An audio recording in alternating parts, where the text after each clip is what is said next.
Actually, in the render view, there are a lot of things that can be helpful for you, so we are going to take a look at it a little bit. In the render view, beside the Save button, so actually this one is like the view that you have in the UV image editor, right? It's a UV image editor.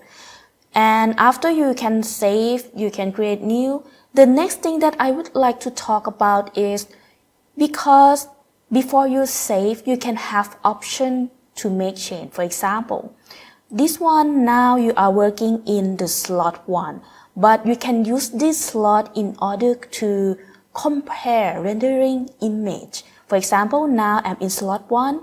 If I would like to save this one and I would like to render out another image to compare the result without saving, I can change it to slot 2 like this. Then I go back to the main Blender file and you can make change. For example, I change, I would like to change the light, maybe the light intensity to be darker, change the light color into a little bit blue, no, yellow. So the idea is I make change of something and I would like to render out the result in order to compare, and I also would like to change the camera. If you remember, you can set the camera and I would like to change the focus point for the depth of view. Like this one from the cube, I will change it to the cube 2, this one in the front. And I would like to see the result, compare the result. So what will happen is I will go back to the render button. I set everything, right? And I just press the render. I keep the similar setting. And I just press the render button. So actually this window is the UV image editor, this one.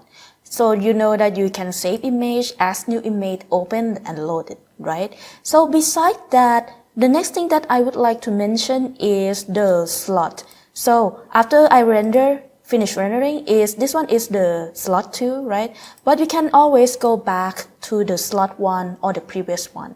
And if you change to the new slot and render, you will have another image that you can compare with.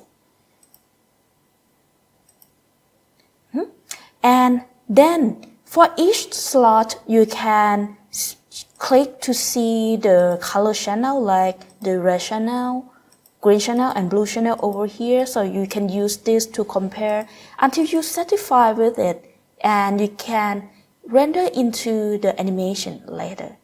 And that is how we can use with this render view.